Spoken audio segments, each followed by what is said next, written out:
Во наредните 10 години македонските влади ќе може да ги повлекуваат 6 милиарди евра од договорот влада со Велика Британија. Ова значи дека и во 2035, ако се има проект, ќе може да се повлечат дел од 6 милиарди кои не биле искористени.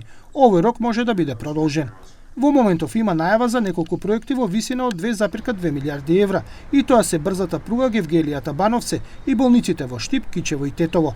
Договорот за пругата се очекува да се потпише летово, но тоа не значи дека од тогаш ќе почнат да течат кредитните рокови.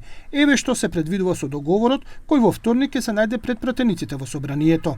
За да се земе проект, компаниите кои ќе учествуваат на тендерите ќе треба да се сериозни и финансиски моќни. Тие нема да добијат аванс па да почнат со градби, туку парите ќе ги добијат после изградени позиции. Градат па наплаќаат, што значи првично ќе финансираат па ќе ги добијат парите.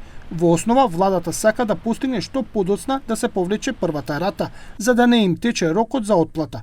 Целта е задолжувањето да не го оптовари јавниот долг, односно инвестициите веќе да го зголемат бруто домашниот производ, па да се земе заемот. Со ова би требало растот на БДП да го следи зголеменото задолжување, а со тоа да има минимално зголемување на јавниот долг. Целта е и да не се повтори случајот Бехтеленка, каде што само за подготовки на проектот беа префрлени 260 милиони евра од буџетот на конзорциумот. Секој проект ќе има 5-годишен грејс период, кој почнува да тече откако ќе се земе првата рата.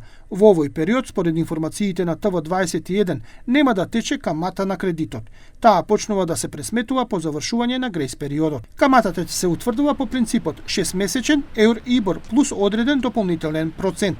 Ова значи и дека ратите од кредитот ќе се плаќаат на секој 6 месеци.